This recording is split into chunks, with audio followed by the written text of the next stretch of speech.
전설의 스타 도금봉은 박찬욱 감독의 1997년 영화 3인조에 카메오 출연을 한 것을 마지막으로 은퇴 뒤 서울특별시 삼청동에서 두 아들과 함께 보교리집을 운영했으나 2000년에 사업을 정리하고 은거하였습니다.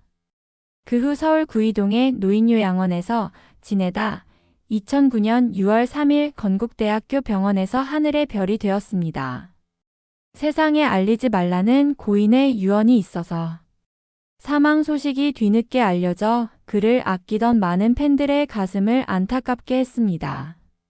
흔히 여배우들은 스크린을 떠나면서 대중에게서 잊혔다가 부음 소식으로 돌아오곤 합니다. 이 왕년의 스타들은 아주 불우한 말년을 보내다가 떠나는 경우도 많습니다. 배우 출신으로 거부가 된 신영균 같은 이도 있지만 이는 드문 경우이죠. 도금봉은 1970년대까지는 현역으로 왕성하게 활동했지만 1980년대 들어 뜸해져서는 1997년작 3인조의 단역을 마지막으로 은퇴한 것입니다. 무남동녀 외동딸로 태어난 도금봉은 1930년생으로 우리 나이로 80세라 천수를 누렸다고 말할 수는 있지만 말년이 불우했습니다.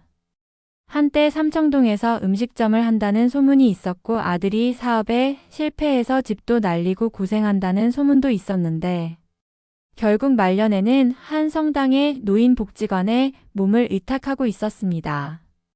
도금봉은 우리 세대의 한 아이콘이었습니다.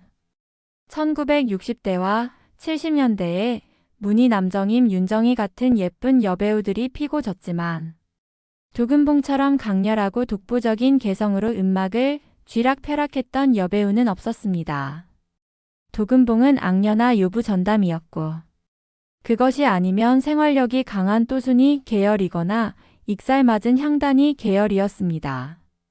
그 당시 청순함과 신파 눈물 연기가 줄을 이루던 여배우들 사이에서 도금봉은 정반대로 육감적이고 압도적인 카리스마를 자랑하며 독특한 존재감을 빛내는 배우였습니다. 정옥순이 본명인 도금봉은 1930년 인천에서 태어나 만주 용정의 광명여고를 졸업한 후 1950년대에 대도해 청춘부대, 창공 등의 악극단에서 단원으로 활약했습니다. 일제강점기 탄생한 악극단은 1960년대 TV가 본격적으로 보급되기 전까지 큰 인기를 끌었고 악극단 창공에서 지일화라는 예명으로 연예 활동을 시작합니다. 이후 8년간의 악극단 생활 도중 1957년 27살 정옥순에게는 일생일대의 사건이 다가왔습니다. 조긍아 감독에게 발탁되어 영화 황진이의 주인공 황진이로 캐스팅된 것입니다. 극단 창공에서 지일화라는 이름으로 연기 수업을 받은 그녀는 아름답지만 요기가 서린 기생 황진이의 역할을 진짜 살아내듯이 해냈던 모양입니다. 이때 예명을 도금봉이라 하는데 이 예명은 황진이가 머물던 송도에서도 황진이가 즐겨 연주하던 가야금에서 금, 영화계에서 우뚝 솟아나라는 의미에서 봉 이 세 자를 합해서 만든 것이라고 합니다. 사람들은 그를 마릴린 먼로의 빗대어 세기의 여우로 불렸습니다. 당시로서는 드물었던 풍염한 가슴의 비경은 무사내의 눈을 멀게 했습니다. 이른바 글래머형 판무파탈의 탄생이었죠. 영화가 이 땅에 들어온 이후 음악 위에 명멸한 여배우는 많습니다. 하지만 손가락질 받는 수많은 스캔들을 배짱과 연기력으로 뒤엎고 당당하게 세상을 헤쳐나간 여배우는 거의 없습니다. 있다면 오로지 단 한 명, 도금봉뿐이라고 말할 수 있습니다. 믿거나 말거나 또는 그랬다 카더라류의 소문이 아닌 당시 일간지에 기사화된 사건, 사고만 봐도 도금봉의 1960년대는 평탄치 않았습니다. 한국 프로복싱 챔피언이던 강세철과의 연문은 미국 배우 메릴린 먼로와 프로야구 선수 조 다마지오의 결합에 비견되는 커다란 사건으로 많은 관심을 샀지만 강세철이 김기수에게 프로권투 왕좌를 빼앗기자 둘 사이는 끝이 났죠. 곧이어 1962년 그동안 동거해오던 신필름의 신인 미남스타 남궁헌과의 결별이 세간의 눈길을 끌었습니다. 장래가 유망한 후배 미남 배우와 아이가 둘 딸린 선배, 여배우 사이의 관계라는 것 못지않게 동거라는 형태가 당시 사회에서는 입방아에 오를 만한 일이었습니다. 결별 이유는 도금봉이 두 아이의 장래 문제를 걱정했기 때문입니다. 두 사람이 헤어진 뒤 한 달이 채 안 돼 1962년에 그녀가 주연한 영화 이봉래 감독의 새댁이 공개되었습니다. 영화는 도금봉의 스캔들과는 상관없이 흥행에 성공하고 맙니다. 한 해 뒤에는 아시아 영화제에서 박상우 감독의 또 순위로 여우주연상을 받는 영광을 안았는데 당시 도금봉은 와병으로 두문불출해 많은 사람을 안타깝게 했습니다. 나중에 안 사실은 눈 성형수술을 해서 집안에 틀어박혀 있었던 것이라는 웃지 못할 비밀이 밝혀져 또 한 번 세상이 떠들썩해졌습니다. 그리고 2년 후 이번에는 어느 사이에 예비역 장성과 결혼한 그녀가 남부끄러운 절도 사건의 피해자로 입방아에 오르내리게 됩니다. 남편의 14살 난 아들이 계모 도금봉의 밍크코트, 목걸이, 금팔찌, 현금 등 당시 시가 26만 원 상당의 금품을 훔쳐 가출한 것입니다. 망신도 이만저만한 게 아니었죠. 하지만 몇 달 후 그녀는 다시 이용민 감독의 살인마라는 공포계기 영화에 주연으로 출연, 관객의 간담을 서늘하게 만드는 귀신 연기로 세상의 비웃음을 한 방에 날려버립니다. 그뿐이 아니었습니다. 기가 센 후배 여배우들을 모아 도박을 하다가 경찰에 걸리기도 하고 영화 촬영 중 부상을 당한 후 영화사를 상대로 위자료 지급, 소송을 벌여 배우들의 안전을 무시하는 당시 관행에 정면 도전하기도 하는 등 그녀는 끝없이 스캔들을 몰고 다녔습니다.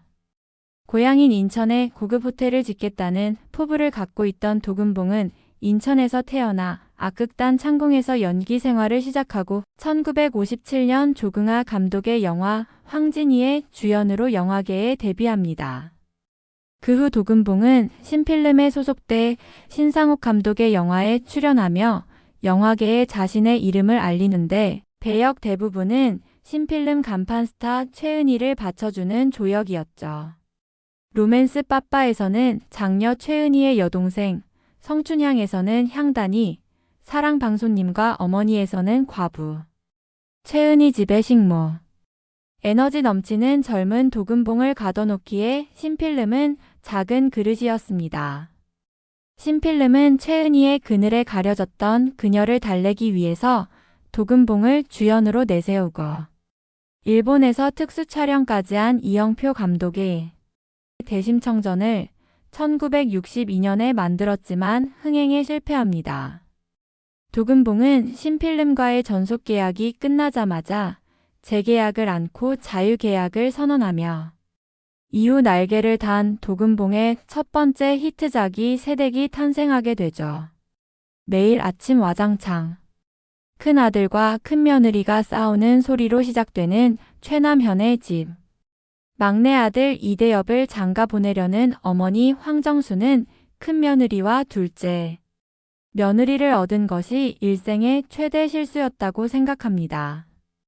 부자인 큰며느리 집안에 돈을 빌려 사업을 하느라 큰소리 못 치고 사는 장남만 봐도 속이 터지는데 대학물 먹은 둘째 며느리는 초등학교도 못 나온 시어머니를 무시하기 일쑤입니다. 황정수는 막내 며느리만은 다른 며느리들과 달랐으면 하는 마음에 체육과를 나온 시원시원한 판사댁 따님을 후보로 두고 막내 아들 이대엽을 설득합니다. 하지만 아들의 마음은 저 충청도 시골에서 같이 어린 시절을 보낸 배운 것도 없고 재산도 없는 순박하고 성실한 처녀 도금봉에게 가 있습니다. 어머니 황정순 몰래 집안 식구를 총동원해 도금봉과 약혼식을 올리는 이대엽. 도금봉은 사투리를 쓰는 수줍고 조신한 촌색시입니다. 시댁 식구들 앞에서 얌전하던 그녀가 약혼자인 이대엽이 얼마 전 선을 보았던 체육과 아가씨와 그녀의 남자친구에게 습격을 당하자 고무신을 벗어들고 싸워 제압해버립니다. 얌전하지만 약혼자가 위기에 처하면 물불 안 가리고 달려드는 여자. 영화를 보던 노총각들은 도금봉의 모습을 보고 나도 저런 아내를 얻었으면 하며 한숨을 내쉬었다고 합니다. 한국 공포영화의 고전으로 불리는 1966년 이용민 감독의 목없는 미녀와 1967년 권철희 감독의 월화의 공동묘지에도 출연했는데 당시 선전 포스터에서 혈관이 얼어붙는 끔찍한 공포라고 소개할 만큼 공포 장르에 충실했던 영화들이었는데 여기에서 도금봉은 개성 있는 표정과 연기로 악역을 잘 소화했다는 평가를 받았습니다. 월화의 공동묘지에서 도금봉은 천하의 악녀로 악명을 떨칩니다. 김지미를 판파탈이라고 한다면 판파탈은 남자에게 광적인 사랑을 받는 여자임이 틀림없습니다. 그러나 월화의 공동묘지에서의 도금봉은 남녀 모두가 두려워하고 혐오하는 이 세상 그 누구에게도 사랑받지 못하는 여자입니다. 성공한 사업가 박노식의 집안에 친모로 들어온 도금봉은 싹싹하고 예의 바르고 게다가 정도 많았습니다. 산후 후유증으로 몸이 안 좋은 주인마님인 기생 출신 월양이를 끔찍이 위하며 걱정하죠. 그녀가 몇 해 전에 연기한 새댁에서의 모습입니다. 그러나 그녀의 마음속에는 사악한 생각이 있었습니다. 기생 주제의 만화님이 된 월양을 질투하고 매일 조금씩 그녀의 음식에 독을 타서 그녀를 죽이고 이 집의 안방마님이 되고자 하는 것. 남에게 인정받기 위해 그녀는 본성을 숨겨야만 합니다. 마침내 월양이 죽고 도금봉은 자신의 아름답고 풍만한 육체를 이용해 박노식의 아내가 됩니다. 이때부터 본색이 드러납니다. 그리고 그 누구에게도 사랑받지 못하고 두려움을 주는 무시무시한 여자가 되죠. 자신만큼이나 사악하지만 마음은 약한 어머니를 수족처럼 부리며 박노식과 월양 사이에서 태어난 아기를 죽이려 하는 도금봉.